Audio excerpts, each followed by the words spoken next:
This is an extraordinary day. This is an issue that, I grew up in the Democratic Party, and every major Democratic leader for 20 years has been making this promise to the American people. This was the fulcrum of Bernie Sanders' runs for presidency, that he was going to eliminate this discrepancy between Europe and the United States.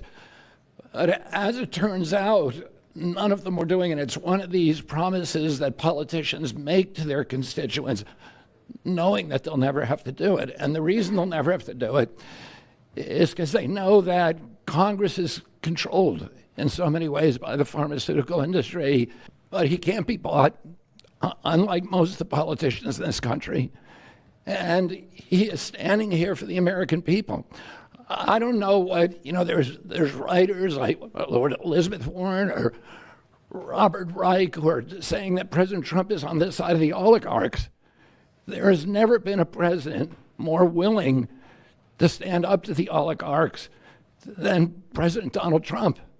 And I'm very, very proud of you, Mr. President, for your courage, I'll say, because I don't want to be crude, your intestinal fortitude, your stiff spine, and your willingness to stand up for the American people. We have 4.2% of the world's population. Our country represents 75% of the revenues for pharmaceutical companies. What President Trump is saying to our European partners is, you've got to raise the amount that you're paying for those drugs and pay for your share of the innovation. That the United States is no longer subsidizing that.